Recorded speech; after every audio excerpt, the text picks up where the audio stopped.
राजा और सोनम रघुवंशी के इस पूरे मामलात में, इस पूरे हत्याकांड के अंदर एक के बाद एक नए खुलासे हो रहे हैं, जिसमें साफ तौर पर एक पूरा मोडस ऑपरेंडी जो है वो समझा जा सकता है कि पहले शादी की गई, शादी के बाद हत्या को अंजाम देने के लिए साजिश बनाई गई, उसके बाद हनीमून को प्लान किया गया, क्योंकि ये हनीमून नहीं बल्कि हत्याकांड का वो स्पॉट था जहां पर राजा रघुवंशी को मौत के घाट उतारने की साजिश उसी की पत्नी द्वारा अपने ही ससुराल में रहते हुए की गई थी। फिलहाल जिस कमरे की तस्वीरें मैं आपको दिखाने वाली हूँ, ये राजा और सोनम का वो कमरा है जहां पर शादी के बाद ये दोनों कपल जो है एक साथ रहते थे। बाकायदा इस पूरे कमरे की अगर आप तस्वीर देखेंगे, आप अंदाजा लगा सकते हैं कि एक नवविवाहित जो जोड़े का कमरा होता है जिसे सजाया जाता है, कुछ उसी तरीके से इसे अभी भी सजाया गया है। और साफ तौर पर अंदाजा लगाना बिल्कुल मुश्किल नहीं होगा कि किस तरीके से घर की नई बहू का स्वागत जो है वो करने की तैयारी पूरे परिवार द्वारा यहाँ पर की गई थी। यहाँ पर आप देख पाएंगे छतों पर जो है लाल रंग के जो गुब्बारे हैं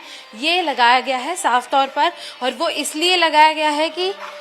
एक मैसेज जो है वो अपनी बहू को लेकर दिया जा सके कि वो किस तरह उससे प्यार करते हैं। और आप जिस तरीके से देखते हैं कि लव लैंग्वेज की अगर हम बात करें तो हमेशा जो लाल रंग होता है उसे प्रेम के साथ जोड़कर देखा जाता है, और इसीलिए इस पूरे घर की जो साज सज्जा है उसे भी अभी तक हिलाया नहीं गया है, उसे छेड़ा नहीं गया है कि जब जो दंपत्ति है लौट कर आएंगे तो वो इसी कमरे में जिस तरीके से इस कमरे को छोड़कर गए थे उस कमरे को वैसा ही पाएंगे। यहाँ पर एक महत्वपूर्ण मैं तस्वीर आपको दिखाना चाहती हूँ जिससे ये सिद्ध होता है कि ये कमरा जो है वो कैसे सोनम और राजा का था। और आप देख सकते हैं Sonam and Raja from Raghuvanshi family, यानी कि रघुवंशी परिवार द्वारा अपनी बहू को, बेटे को शादी के बाद दिया गया ये एक राधा कृष्ण की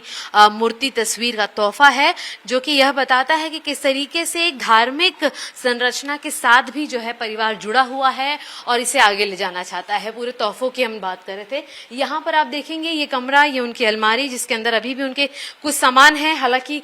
उसे छूना या छेड़ना उचित नहीं होगा इस समय पर, लेकिन ये जो एक तस्वीर है ये इस दीवार की सबसे महत्वपूर्ण तस्वीर है। ये एक वो फ्रेम वॉल हम जिसे कहते हैं वो होता, क्योंकि अब शादी के महज 1 महीने ही बीते हैं, जिसके बाद जो फोटो एल्बम है अब तक वो भी पूरी तरीके से यहाँ पर आ नहीं पाई है, वो बन भी नहीं पाई है। और उसी से बिल्कुल पहले इस कमरे में रहते हुए ही सोनम ने इस पूरी साजिश को अंजाम देने की कोशिश की। आपको बता दें कि इस कमरे में रहने के साथ साथ ही उसने लोगों से बात की, फोन पर लगातार उन लोगों से संपर्क किया जिसके ऊपर उनके अफेयर चलने के आरोप हैं, जिन लोगों ने इस पूरे मर्डर को अंजाम दिया उन लोगों से इसी कमरे में रहकर उसने बातचीत की। जिस हनीमून की तैयारी हो रही थी वो इस कमरे से होकर गुजरनी थी, और साफ तौर पर इसीलिए जहां इस कमरे के अंदर बहुरानी का स्वागत हो रहा था उसी कमरे के अंदर रहते हुए बहुरानी ने इस पूरे हत्याकांड को अंजाम देने के लिए साजिशें रची। और साफ तौर पर यहाँ पर बहू और साजिश का जो ये गठबंधन था वो एक खानदान की खुशियों को वारदार करता नजर आया। सोनम रघुवंशी ने किस तरीके से ससुराल में एक बहुरानी की तरह अपना स्वागत कराया, बेटी की तरह इस घर में रहा, और उसके बाद हत्यारन बन के इस घर के जो बेटे हैं उनको किस तरीके से मौत के घाट उतारा, इसकी कहानियां जारी हैं। जांच के विषय में और भी नई नई कहानियां सामने आ रही हैं, लेकिन ये मैं एक तस्वीर आपको दिखाती चलूं कि देखेंगे आप कि जब घर में नई बहू आती है, नया जोड़ा आता है, तो बहू के हाथ का जो छापा होता है घर की लक्ष्मी के तौर पर उसे मार्क कराया जाता है। देखिए श्री गणेश जो हैं उनकी यहाँ पर आराधना की गई। जब दोनों ही नवविवाहित जोड़े घर में आए तो आप देख पाएंगे ये पूरे हाथ का जो छापा है वो आपको नजर आएगा। एक और मैं महत्वपूर्ण तस्वीर दिखाते चलूँ आपको यहाँ पर कि घर के जितने कोने हैं, ये एक दीवार हो गई, या इसके बाद ये जो तीसरी दीवार भी आप देख रहे हैं, तो ऐसे ही चारों तरफ जो घर है वहां पर इसकी जो हाथ के छापे होते हैं सोनम के वो हैं। और ये देखिए ये हाथ के छापे कोई सामान्य छापे नहीं है, ये एक हत्यारन के हाथों के छापे हैं। और साफ तौर पर ये कहना इसलिए गलत नहीं होगा क्योंकि